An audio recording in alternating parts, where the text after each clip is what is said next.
Let me begin by extending very warm greetings to my associates at UCLA and at the Italian Cultural Institute of Los Angeles, whose work we so appreciate. Burri's creation of cretti, or cracks, is the distinguishing gesture of his art in the 1970s. And I believe that this undoubtedly derives from his trips to Death Valley, a place he visited on many occasions during his sojourn in the United States. The cretto, or crack, is a break in the continuity of a surface.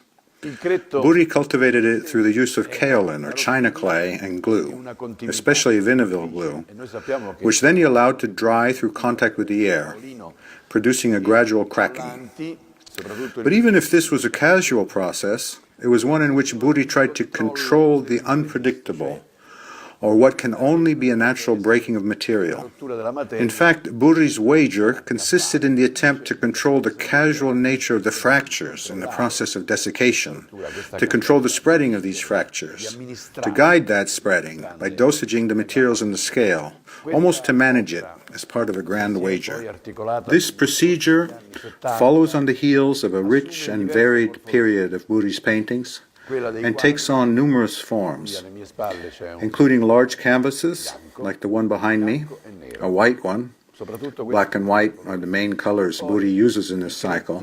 And then great works in the form of walls, or big vertical structures, like the definitive one at your university, and the one located at the Neapolitan Museum of Capo di Monte.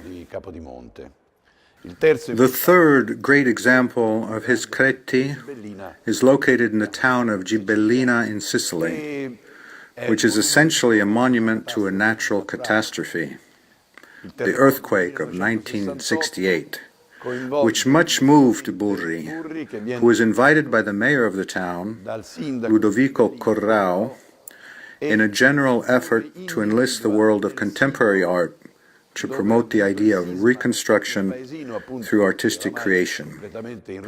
Burri himself worked directly on the civic ruins, compacting them into cement to shape a kind of shroud to cover the ruins, the victims, and the bodies of those who perished in the disaster.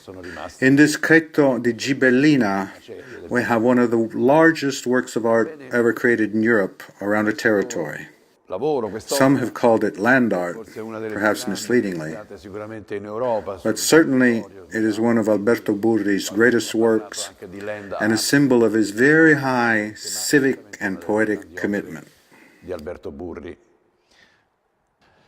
The two large cracks of Los Angeles and Naples were instead created out of ceramic and have much in common, even though they're also different, insofar as Burri conceived and designed them with different ideas in mind.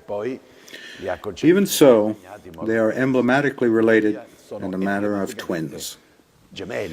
Ultimately, it's clear that the notion of cretto, or crack, entails both the idea of destruction and construction, seen as systole and diastole of a plastic and aesthetic rhythm that Burri elaborated and conceived virtually throughout the entire decade, along a basic duality of blacks and whites, and sometimes, though rarely, both black and white.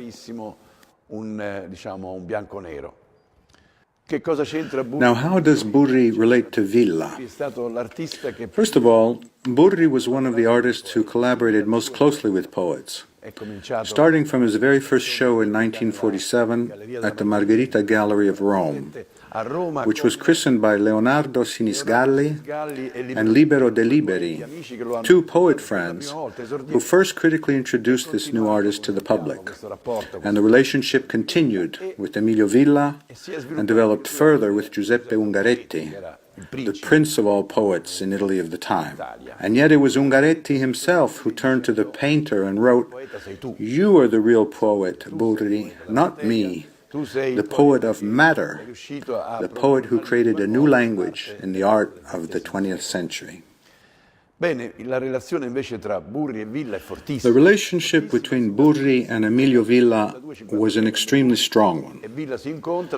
It started already in the early years of 1952 to 53, when the two met in post-war Rome and established a dialectical relationship that shaped the rapport between language, writing, and image.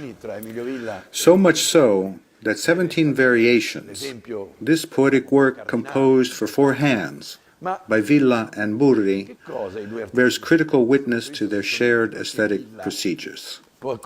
In fact, we could even invert their places, viewing Villa as a painter and Burri as a poet, insofar as both, in constructing their work, made use of the principles of assemblage, the act of putting together.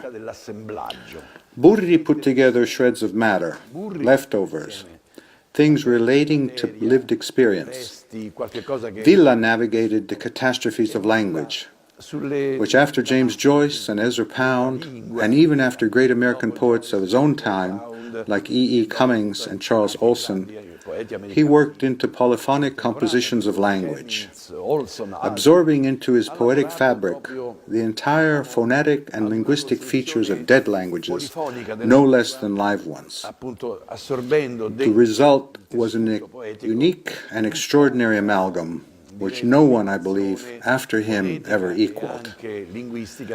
Not even the famous Gruppo 63, which proclaimed itself Villa's heir, succeeded in producing a language of the breadth of his. But of course, when maestri create a path, these paths are solitary ones. It is very hard to follow them without turning into a poor epigone. The Gruppo 63 did avoid this risk, but without succeeding in creating a poetic idiom of the amplitude of Villa's. Here, as I sign off, we stand in the museum that Burri himself founded, occupying structures that were originally hangars to dry tobacco in the Umbrian town of Città di Castello, where over the past few months we have been featuring a major exhibit, and where we placed next to Burri, in room after room, a series of artists whom we consider to be dialectically related to him, certainly as concerns their reflections on the materials of art, especially those artists with whom he was in direct contact over the course of his travels between Italy and the United States. Here we included many acquaintances of Burri, like de Kooning and Rauschenberg, like Twombly, and many others. And this exhibit of ours focused precisely on this elaboration of matter and artistic materials, attempting to shed light on Burri as author of these linguistic intentions. Following the show curated at the Guggenheim in New York in October 2015, we felt it important to return to reflect on this relationship, crossing back and forth between Europe and America in a series of connections that allowed us to dig deeper into a line of research already amply engaged in by our colleague Emily Brown, whom we take the opportunity to greet on this occasion, along with Richard Armstrong, director of the Guggenheim, with whom we engaged in fruitful collaboration and whose critical program in New York we have been proud to extend.